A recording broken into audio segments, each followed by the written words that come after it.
Libertad de prensa no es solo poder hablar de lo que uno quiere hablar. Es poder hacerlo sin represalias ni hostigamientos. Yo sé que hay mucha preocupación de que la difusión roja de Interpol me cojan preso, me extraditen. Eso no va a ser posible. Podemos pasar un mal rato. Eso es lo que busca, tal vez humillarnos. Pero no va a lograr extradición, no va a lograr prisión, porque jamás lo va a permitir un país con un verdadero Estado de Derecho. Preocúpense por la patria.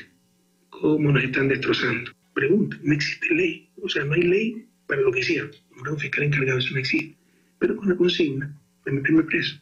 Cambiaron el Consejo de Judicatura, nombraron a los nuevos vocales, abiertos a enemigos políticos de la Revolución Ciudadana. Ahora controlan el sistema de justicia. Porque yo percibía de que estaba muy seguro que Correa podía caer en el ámbito penal por este caso, es que desde hace varios años, pues a través de Vanguardia, la revista que cerró, la revista Vanguardia, Plan B, e incluso en Criterios hemos sacado este tema también, pues se sabía de que había, los agentes de policía tenían mucha más información de la que obviamente se conocía. Y hubo un quiebre, dos quiebres. Uno, cuando ellos le suplican a Correa por ayuda, a Correa y a su gobierno le suplican por ayuda, ¿no? Esto sucedió básicamente con unas cartas que entregaron que el expresidente dice que no recuerda, no conoce, no las recibió, que son de septiembre del 2015, ¿no? Las cartas de Raúl Chicaiza y de la otra agente Diana Falcón, en donde le suplican por ayuda. Entonces le ruegan, o sea, le imploran básicamente de que él intervenga y haga eso. Bueno, eso pasó en 2015, pero con el cambio de gobierno, un poco el tema político, pues hizo que las ondas, ¿no?, del cambio vayan para otras instituciones. Pues en abril se rompió algo ahí y los agentes decidieron colaborar con la Fiscalía, pidieron la cooperación eficaz al exfiscal Carlos Baca. Él demoró un mes, vino el nuevo fiscal y dio paso a la cooperación eficaz.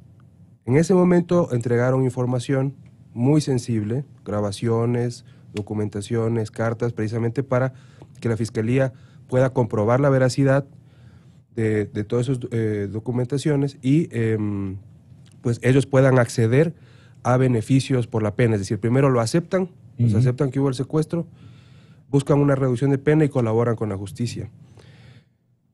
En ese momento, y viendo pues cómo venía el fiscal actuando, ocurrió algo también muy icónico, que es, y eso lo recogimos en la revista Criterios, que es que la Fiscalía General difundió por primera vez la comparecencia en un caso penal de Rafael Correa.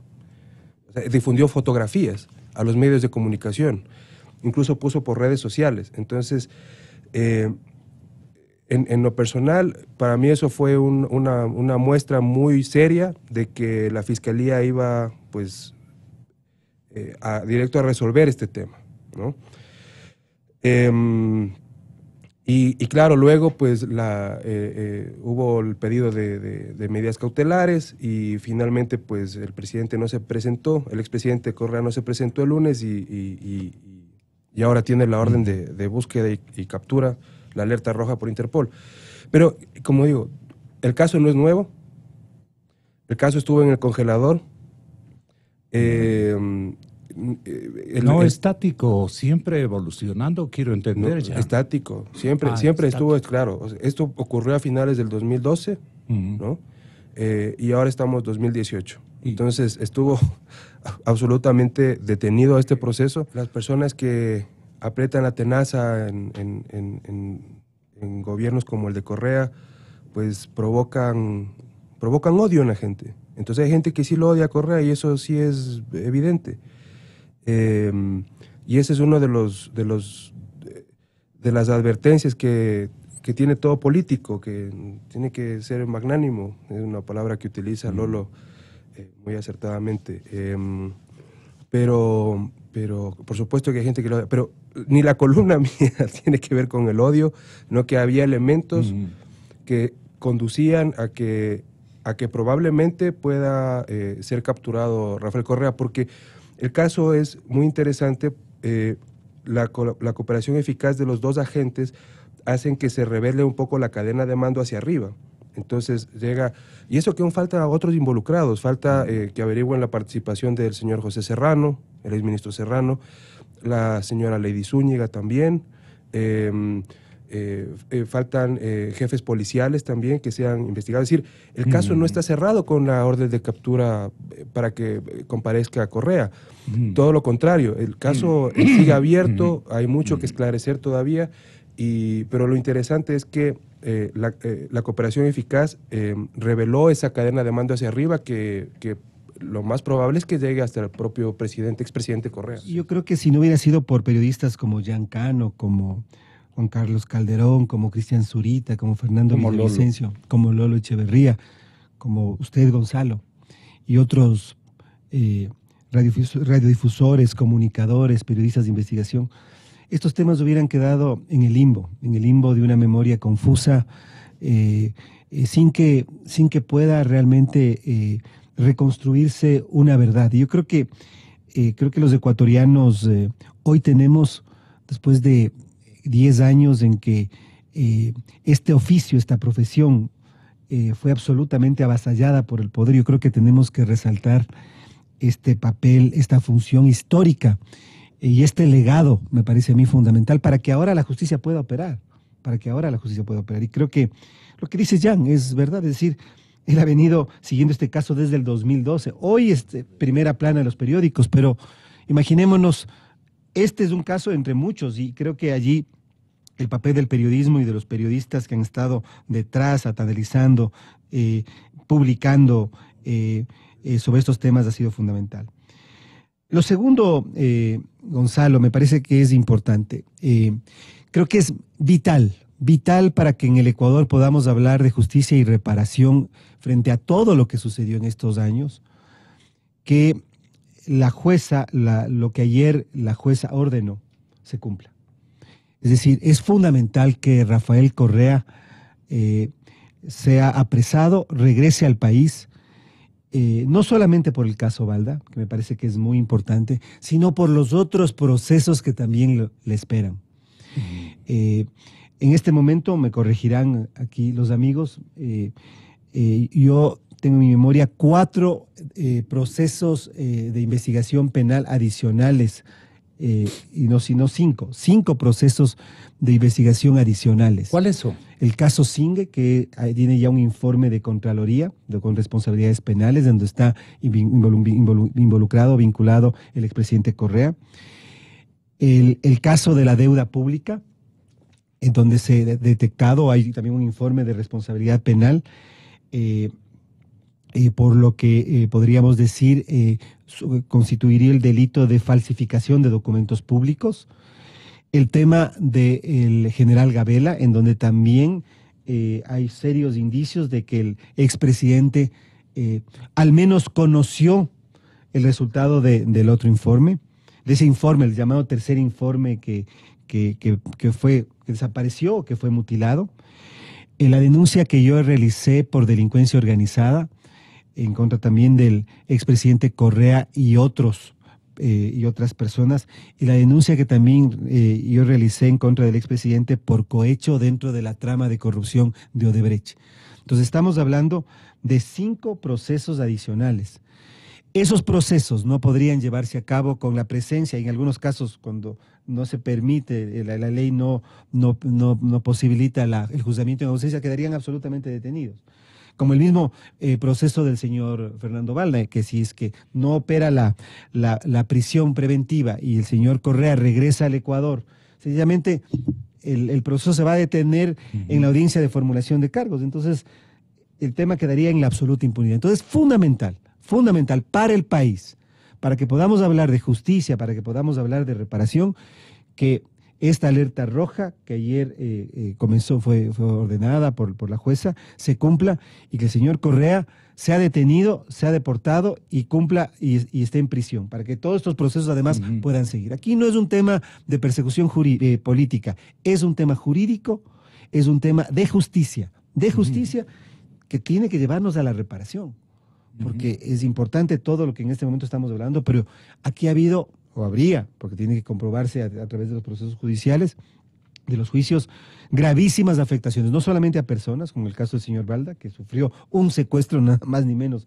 que un secuestro, además en territorio extranjero, sino también una afectación económica enorme al Estado ecuatoriano y una afectación a la institucionalidad democrática. Se ha violentado el trámite, se ha violado el debido proceso, se ha hecho gala otra vez de arbitrariedad. Aquí no se trata de hacer justicia, se trata de hacer venganza, aquí no se trata de aplicar el debido proceso, se trata de cumplir el viserazo, de hacer méritos para que luego se les mantenga en las funciones que están supuestamente pretendiendo mantener en la Administración de Justicia. Es decir, hemos visto nosotros un escenario en donde se han violado todas las garantías de carácter constitucional y legal. Se buscan razones para acusar, se buscan razones para buscar la detención preventiva, no se buscan razones para hacer justicia. Pero yo prefiero defender aquí en el Ecuador ante los jueces penales, ante la Fiscalía, con los argumentos que nos da y las herramientas que nos da nuestra Constitución y nuestra ley. Y ustedes algún rato van a tener la certeza de que esta es una vil patraña, es un montaje perverso, inusitado en el Ecuador, para perseguir políticamente a un ciudadano. Recién la jueza dice que se nos ha notificado con la acusación particular y con un supuesto pedido a la Fiscalía que no existe a las 12 del día. Ni siquiera espera que sean las 12 de la noche y en el mismo día ella ya tramita otra diligencia distinta. Esto no se ha visto nunca antes en el Ecuador. No se puede hacer tabla rasa de todos estos principios. Se está jugando con la Administración de Justicia y con las garantías constitucionales. Esto afecta a la seguridad jurídica de todos los ecuatorianos. Por Dios, reflexionemos. No es un problema contra Correa, es un problema contra todos porque se está minando el Estado de Derecho que debería estar vigente en el Ecuador. No puede haber una figura solitaria que pretenda hacer justicia porque es acanallada por la maquinaria. Y en este caso, evidentemente había una organización que incluía el control de la maquinaria judicial. Y en eso consistía la protección. Dejaron todo un montaje para que hubiese una protección del pasado, para que fuese imposible escudriñar en el pasado. Y pareció que iba a funcionar de momento. Esa maquinaria se ha roto. Pero aquí hay que preguntarse también otra cosa. ¿Es posible que esa maquinaria, por ejemplo, de la Administración de Justicia, simplemente se ponga al servicio de otra idea y sea útil y se convierta la injusticia en justicia?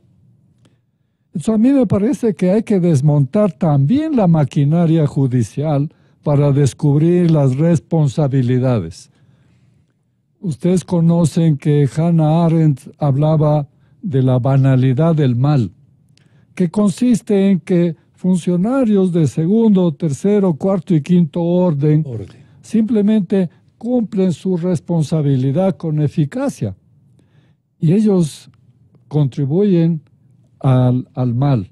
Es decir, no es que haya una sola persona maligna capaz de hacer lo que se ha hecho, por ejemplo, en el Ecuador, de matar a un ex general de la República, por ejemplo, matar al que mató y después de encubrir todo. Eso no se puede hacer una sola persona. Eso requiere una organización muy compleja. Tal maquinaria, entonces. Claro. Entonces, cuando esa maquinaria empieza a descomponerse, y en este caso hay que reconocer, el inicio de esa descomposición es político. Y esto ocurre con frecuencia en la historia, ha ocurrido siempre, que por discrepancias políticas, como dice el dicho, enojar los compadres se descubren las verdades, así empiezan a desmontarse los procedimientos malignos que llevaron a la comisión de crímenes. De manera que lo que tenemos nosotros que averiguar es cómo podemos desmontar las dos maquinarias y al mismo tiempo hacer funcionar la justicia. Ese es el reto terrible que tenemos los ecuatorianos y que yo encuentro extremadamente difícil. Porque aquí entonces caemos en las dicotomías. O se trata de una institucionalidad que empieza a funcionar correctamente, o se trata de una venganza política. Ya está. Ya lo que hemos escuchado nos indica eso, que se van por un lado o por otro. Y lo que tenemos que hacer es desmontar esas maquinarias, ir descubriendo laboriosamente las verdades e ir haciendo también laboriosamente las correcciones para poder contar con una administración de justicia confiable, Gonzalo. Es decir, que normalmente cuando se terminan regímenes autoritarios, como a los que hacía referencia Lolo, y como el del señor Correa, que son perfectamente asimilables, la paradoja que existe es que siempre esos regímenes autoritarios terminan devorados por sus propias estructuras. Los jueces, hay dos libritos muy interesantes cuya lectura recomiendo. Uno se llama Los juristas del horror y el otro se llama Derecho degenerado. Y relata cómo los jueces del nazismo, que eran funcionales al nazismo en su momento y que avalaban las tesis hitlerianas sobre los sanos sentimientos del pueblo alemán y todas estas cosas. Después, cuando llegaron los aliados y vino el proceso de desnazificación, ellos se volvieron los defensores más grandes de los derechos humanos, de las convenciones que se dieron en el año 48, y fueron a las universidades principales de Alemania a buenos cargos direccionales y también como profesores. Esto pasa normalmente. Y en el Ecuador la paradoja se está dando también ahora. Porque si bien es cierto, es necesario desmontar esa estructura de algunos jueces perfectamente identificados e identificables con las causas correístas, acordémonos, porque yo leí al doctor Caupolicán Ochoa que dice en la declaración que usted reproduce hace un momento, que hay jueces que hacen cosas inauditas para mantenerse en los cargos. Seguramente le está hablando desde la propia experiencia, cuando le tocó a él ejercer en la función de asesorar al presidente Correa. Acuérdense, pues si los casos están cercanos. ¿Qué le hicieron a Clever Jiménez? ¿Qué le hicieron a Fernando Villavicencio? Presentaron como 5 habeas corpus. Todos les negaron. Pidieron apelaciones de las órdenes de prisión. Todas les negaron. A ellos sí grilletes electrónicos. A ellos sí órdenes de presentación. A ellos sí operativos para caerles con helicópteros de la fuerza pública en Sarayaku. O sea, esto fue lo que pasó antes y ahora el doctor Caupolicán Ochoa está quejando de qué está pasando ahora. Ojalá que no sea así. Ojalá que el procesamiento de este y otros casos en contra de los funcionarios del correísmo se haga bajo las reglas del debido proceso, para que no existan estas ensuciadas de cancha ahora que estamos en época de mundial, para que se haga este fair play y no se concentren las impugnaciones en casos episódicos o en hechos episódicos y curiosos, como que le han notificado a las 12 del día en vez de a las 12 de la noche, que distraen la atención del punto principal. Y el punto principal es el que decía César Montúfar hace un momento. El punto principal aquí es que funcionarios, agentes del Estado ecuatoriano, fueron a otro país, contrataron delincuentes, sustrajeron a una persona de manera indebida y se les frustró el proceso. Eso hizo el ratón, precisamente. Sí, por supuesto. Y esto no pudo haber sido porque lo hicieron espontáneamente, porque un día al señor Chicaiza se le ocurrió irle a secuestrar al señor Balda. No, pues, si él era un guarura más de este grupo de guaruras que habían en la Senaín, que actuaban bajo órdenes y bajo la aceptación de mandos superiores. Eso es lo que se está investigando. ¿Cuáles fueron esos mandos superiores? ¿Quiénes dieron la orden? ¿Quién conocía? Y no hace falta un requisito de exigencia tan rígido, tan grave, como ese de que exista un memorándum diciendo secuéstrese al señor Balda mañana. No, no, no, porque para eso existía una estructura, pues. La estructura de la planificación y la operación de inteligencia del Estado. Había una Secretaría Nacional de Inteligencia, que era el órgano rector, porque les gustaba a ellos poner órganos rectores de los sectores. Y este era el órgano rector del sector de seguridad y de inteligencia, la Secretaría Nacional de Inteligencia. ¿Y qué piensa usted necesitaba el señor presidente de la República para silenciar a este testigo. ¿Bajo quién estaba esa Secretaría de Inteligencia? Bajo las disposiciones, las órdenes directas de la Presidencia de la República. Así lo decían las leyes y los decretos que existían en esa época de cómo funcionaba la Secretaría y el Sistema Nacional de Inteligencia. Así sigue todavía funcionando hasta que no hay una reforma a la ley esa de seguridad. En primer lugar, este tema de la prescripción, y ya un poco descendiendo al caso concreto, ¿no? El tema de la prescripción. No hay tal prescripción. ¿Por qué? Porque cuando se cometió el delito, año 2012, estaba vigente el Código Penal anterior, existía el delito de plagio, y existía una figura del delito de plagio que se llama plagio agravado, cuando es con malos tratos. Al señor Balda no le trataron bien, pues además hay un informe médico forense del juicio que se siguió en Colombia, donde dice que a él le dieron un tiempo de incapacidad por los golpes que recibió. Entonces no es que con flores le dijeron que se suba al vehículo donde le iban a secuestrar. Entonces hay delito agravado. Para el delito agravado, la pena de esa época era de 9 años. Reclusión. La reclusión, según ese código, prescribía en 10 años. Hoy estamos en el año 2018. Del 2012 más 10 años son 2022. Prescripción no hay. Segunda cosa, el tema del brazalete electrónico, del dispositivo electrónico de vigilancia. No es verdad que se pone solamente en los casos de delitos sancionados con una pena máxima de hasta 5 años. Es una medida sustitutiva a la prisión preventiva, que se pone en cualquier tipo de delitos, porque la prisión preventiva es la última razón, el último recurso al que tiene que acudir la justicia, cuando una persona ha dado muestras de que no quiere presentarse en el proceso o de que quiere evadir la acción de la justicia, o sea, lo que ha pasado ahora con el señor Correa. Pues la jueza le dio una orden al señor Correa. Digo, venga a presentarse acá, en la Corte Nacional. El señor Correa no se presentó en la Corte Nacional. Comentario aparte, yo creo que sí podía la jueza disponer que se presente en el consulado, pero no lo hizo, no aceptó el pedido de la Fiscalía, le negó y le dijo, venga a presentarse acá. El señor Correa no vino a presentarse acá, incumplió la orden. ¿Qué tiene que hacer la jueza? La jueza tiene que, a pedido del fiscal, porque el fiscal tiene la obligación de pedir ahí la prisión preventiva, la jueza tiene que analizar y decidir si da o no da la prisión preventiva. Ha dado la prisión preventiva. Entonces, ¿dónde está aquí el juego político y judicial? Lo que sí hay que tratar de evitar a toda costa, que es lo que decía Lolo hace un momento, es la contaminación del proceso con prestarse y alimentar la posibilidad de la tesis de la persecución política. Porque claramente lo que está quedando en evidencia en la estrategia de defensa del expresidente Correa, que no solo es jurídica, sino es política, es desviar el asunto del problema medular, el secuestro. Porque también, yo no creo que hay que hablar acá solamente de lo que ha pasado con el señor Balda. Que el señor Balda habría sido un terrorista internacional. Que había estado vendiendo equipos de espionaje. Que habría estado conspirando. Que tenía 2 sentencias.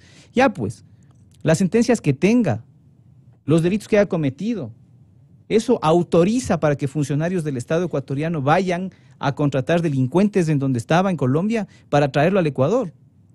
O sea, nada de lo que haya hecho el señor Balda autoriza para que el Estado mueva su aparato y actúe de manera ilegal. Porque para eso existían los canales oficiales, los mecanismos de extradición, de deportación, la cooperación entre policías.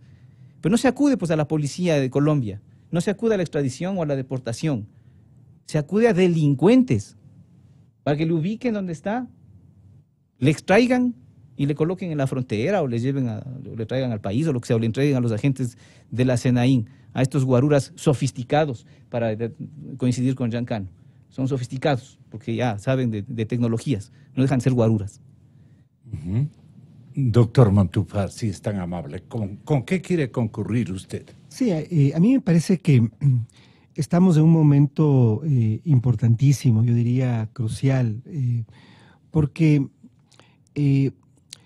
creo que el Ecuador está en un momento de transición, si cabe la palabra, y ojalá estemos en ese proceso. Subestima el episodio, o sea, ¿no está tan seguro? No, lo que yo digo es que el Ecuador está en un momento de transición no es tan significante hacia una democracia y hacia un Estado de Derecho, que no lo teníamos y que lo perdimos durante la época correísta.